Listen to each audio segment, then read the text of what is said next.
Hello, I'm Jennifer Grayson, President of the Greater Chattanooga Association of Realtors. And I'm Dan Griess, President of the Chattanooga Area Multiple Listing Service. We're here today at the Chattanooga Choo Choo, and they're celebrating a century. That's right, Jennifer, 100 years of history in Chattanooga.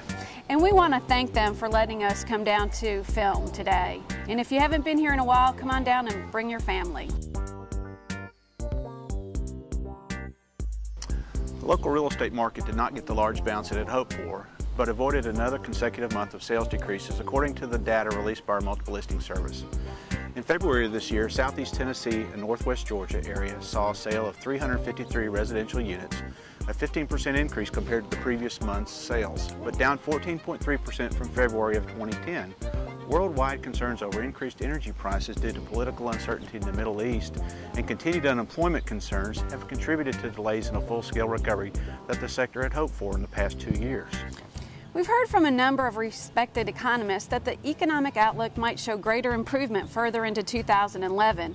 There is expected to be continuing issues such as lingering problems in housing and strains in state and local government budgets, such as we're seeing in our own area, that will restrain the pace of the recovery. But new hiring and increased bank lending can possibly deliver positive momentum for growth.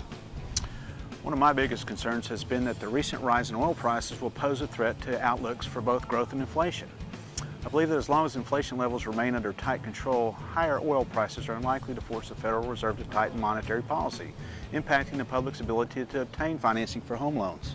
Mark Zandi, chief economist for Moody's Analytics, believes that a surge in oil prices and government budget cuts won't derail the recovery, but they will impede it. He said that U.S. GDP is now expected to grow 3.5% in 2011, down from the previous forecast of 3.9%, and that layoffs are slowing and conditions for stronger job gains are in place. Zandi also believes that if the Middle East situation stabilizes, oil should eventually settle around $90 per barrel. He has stated that growth at this pace will still create enough jobs to lower the unemployment rate, but just barely and only if nothing else goes wrong. Mortgage rates always fluctuate, but they have been especially volatile in March and are today approximately 1/8 to 1/4 percentage point lower on average than they were a month ago. For the month of February, the local median home price was $121,800.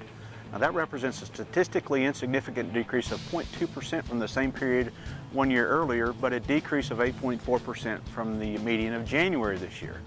The current inventory in the Chattanooga MLS area stands at 17.3 months supply, which is down significantly from last month and is largely due to the movement at the lower end of the price scale. The average days on market continued to hover in a relative stability at 131 days for February, down exactly 1 week from the previous month, and only 4 days from the same period from last February.